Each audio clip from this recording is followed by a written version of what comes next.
তো hello friends, 17/12/2023 December 2023 যে set exam state eligibility টেস্টের পরীক্ষা হলো তার ইতিহাসের প্রশ্ন নিয়ে আজকে আলোচনা করছি।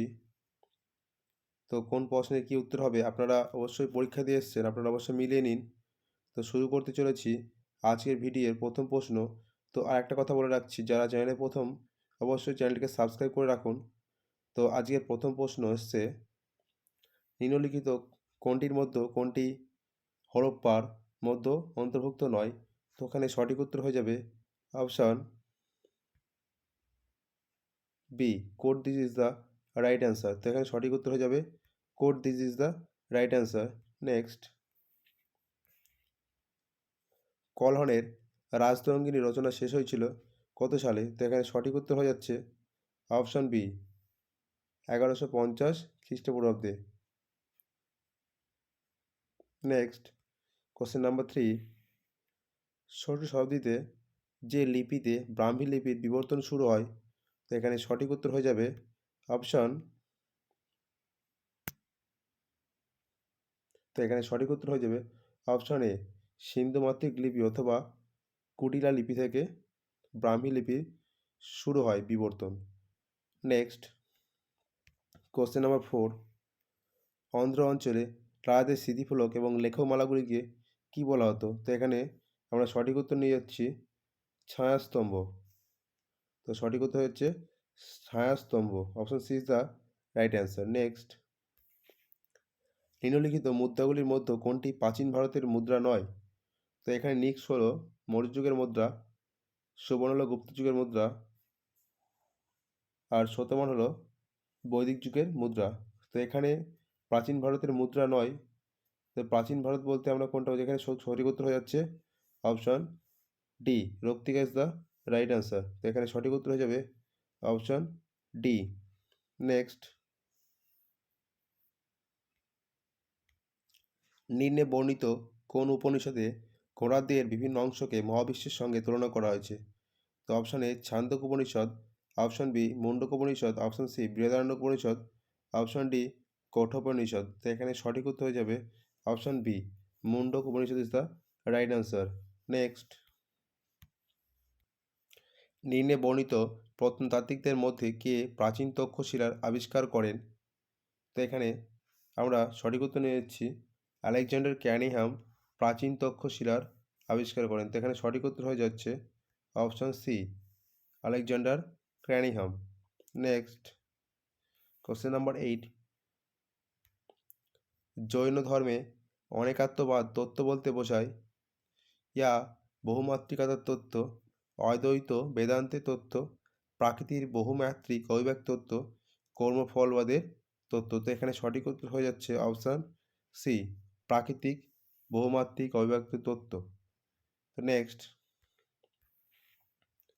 নিম্নে বর্ণিত কোনটি বোধিসত্ত্ব নয়? তো এখানে সঠিক উত্তর হয়ে যাচ্ছে option D, Vajrapani is the right answer. Next, Ajivika সম্প্রদায়ের প্রতিষ্ঠাতা হলেন নাগার্জুন, মল্লীনাথ, গোসল মস্করীপুত্র, স্থূলভদ্র। তো এখানে সঠিক উত্তর হচ্ছে অপশান সি, কৌশল মস্করীপুত্র ইজ দ্য রাইট অ্যান্সার। কৌশল মস্করীপুত্র ইজ দ্য রাইট অ্যান্সার। আজীবিক সম্প্রদায়ে প্রতিষ্ঠিত হলেন কৌশল মস্করীপুত্র। নেক্সট, চতুর্বর্ণের প্রথম উল্লেখ পাওয়া যায় যে সূক্তে তা হলো, তো এখানে সঠিক উত্তর হয়ে যাবে option B, Purusha Sukta is the right answer. Next, question number 12, নিম্নে বর্ণিত কোন প্রাচীন ভারতীয় গ্রন্থে সন্ন্যাসীদের উল্লেখ পাওয়া যায়? তো এখানে সঠিক উত্তর হয়ে যাবে অপশান,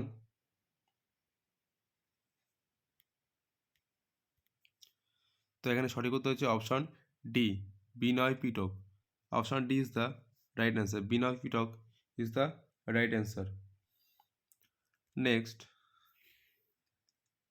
ঋগ্বেদের ভাষা নিম্নোক্ত যে গ্রন্থের খুব কাছাকাছি তা হলো, তো এখানে সঠিক উত্তর হয়ে যাচ্ছে অপশান ডি, হিতায়ত শিলালেখ is the right answer. Option D is the right answer, হিতাহিত শিলালেখ।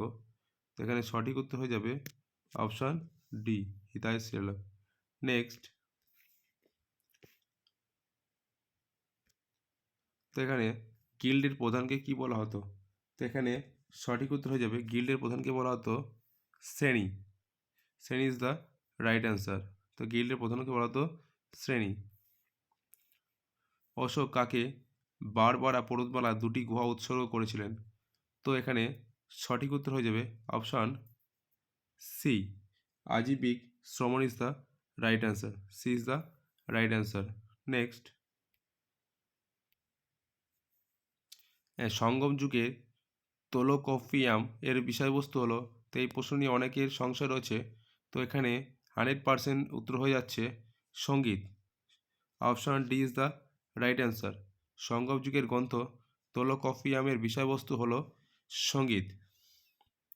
নেক্সট চলে যাচ্ছি, নিম্নে লিখিত পাল বংশের রাজাদের মধ্যে কে নির্বাচিত হয়েছিলেন? তো বাংলার প্রথম নির্বাচিত রাজা হয়েছিলেন কে? গোপাল। গোপাল হলেন পাল বংশের নির্বাচিত রাজা। তো option C is the right answer. তো চ্যানেলে যারা প্রথম, অবশ্যই চ্যানেলটিকে সাবস্ক্রাইব করে রাখবেন পরবর্তী ভিডিওর আপডেট আপনার কাছে সবার প্রথমে পৌঁছানোর জন্য। তো আজকে প্রথম পার্ট দেওয়া হচ্ছে ভিডিওর, দ্বিতীয় এবং তৃতীয় পার্টের জন্য চ্যানেলটিকে অবশ্যই সাবস্ক্রাইব করে রাখবেন। তো চলে যাচ্ছি পরবর্তী প্রশ্ন, কোশ্চেন নাম্বার 18। বিন্দুসার কাকে শুষ্ক মিষ্টি ডুমুর ও সোপিস্ট পাঠানোর জন্য অনুরোধ করেছিলেন? প্রথম অ্যান্টিওকাস সেলুকাসের নিকটের, তৃতীয় টলেমি, অ্যান্টিগোনাস গাটানাস। তো এখানে সঠিক উত্তর হয়ে যাবে অপশান এ, অ্যান্টিওকাস। প্রথম Antiochus is the right answer. Option A is the right answer. তো নেক্সট, কোশ্চেন নাম্বার 19। নিম্নে বর্ণিত কোন তত্ত্বটি তর্কশাস্ত্র এবং দার্শনিক জ্ঞানের ভিত্তিতে গড়ে উঠেছে?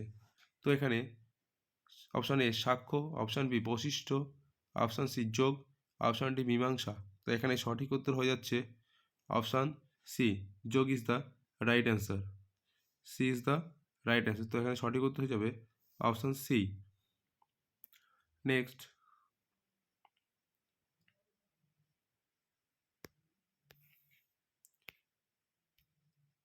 তো এই প্রশ্ন নিয়ে অনেকের সংশয় রয়েছে। তো সংশয়ের কোনো কারণ নেই।